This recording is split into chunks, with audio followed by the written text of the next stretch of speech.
Netanyahu, by his side, US President Donald Trump has unveiled a sweeping peace plan. Well, it's aimed at ending the Gaza conflict once and for all. It's bold, it's controversial, and of course, it's packed with major conditions. However, Hamas is yet to reply. Meanwhile, here's what the highlight of the Trump Gaza Peace Plan looks like. Now, first of all, the plan calls for an immediate end to the war, but only in the condition if both Israel and Hamas agree at the same time. Now, Israel would not be allowed to annex or occupy any part of Gaza under this plan.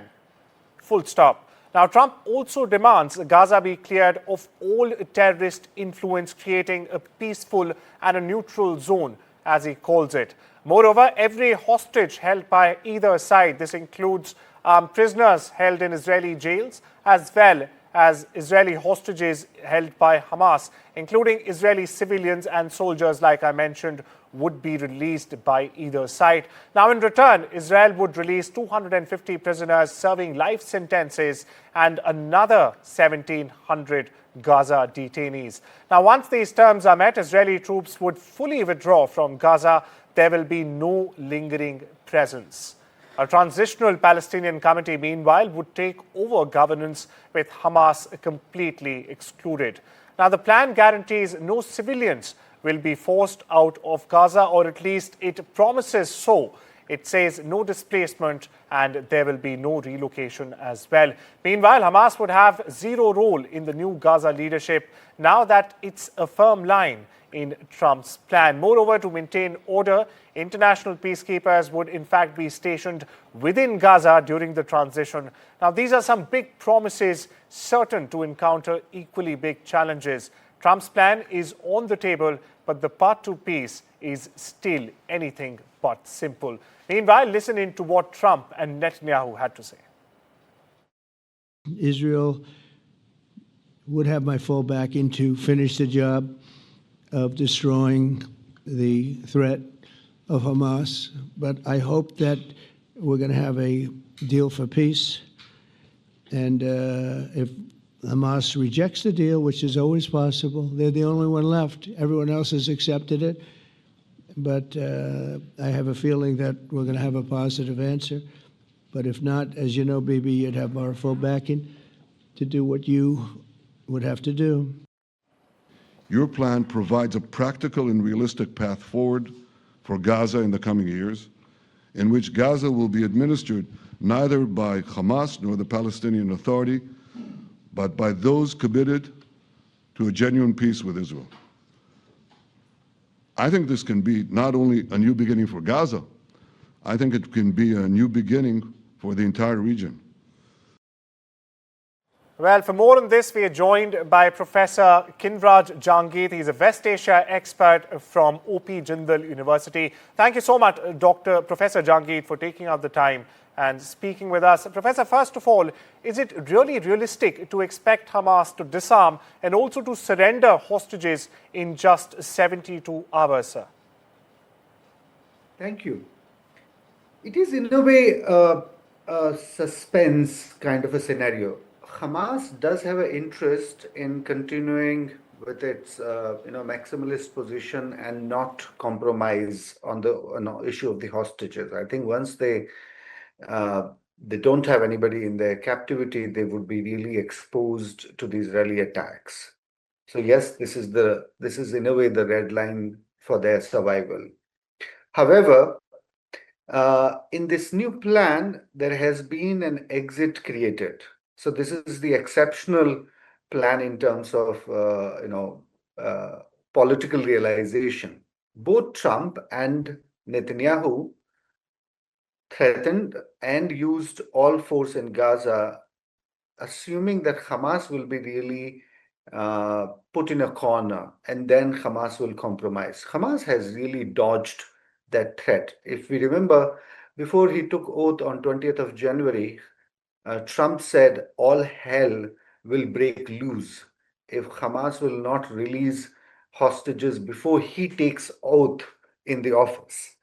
And I think Hamas has been really, really capable, and it's surprising that it's capable to really ignore the blatant threats of the American president so far.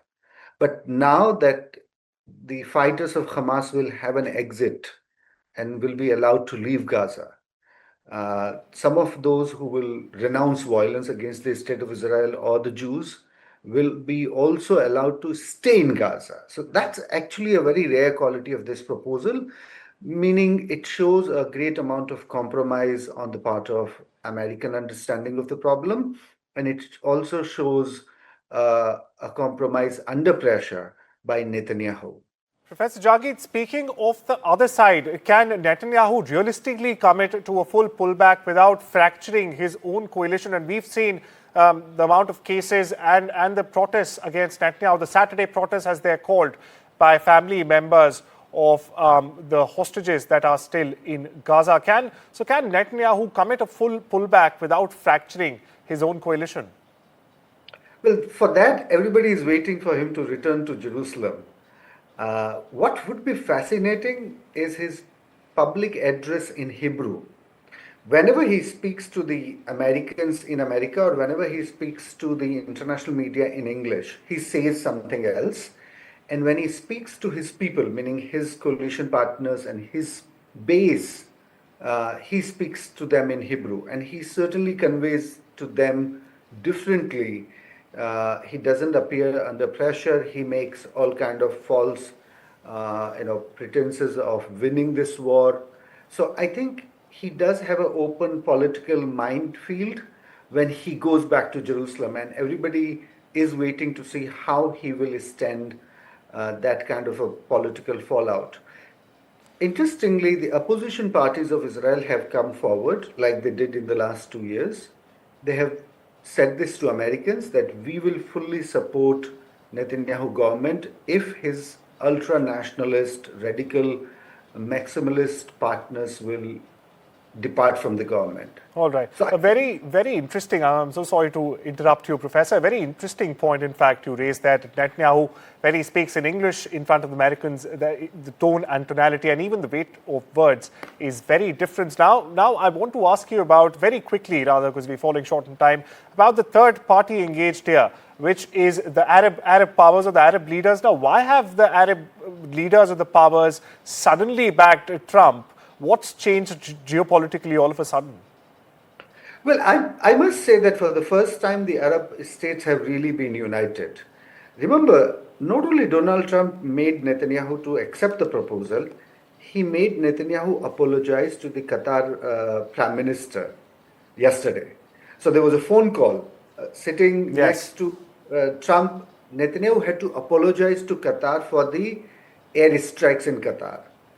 And I think Saudi Arabia is another very important player in the Arab world that told Trump that there won't be any American diplomatic space if America allows Israel to capitalize on this blank check.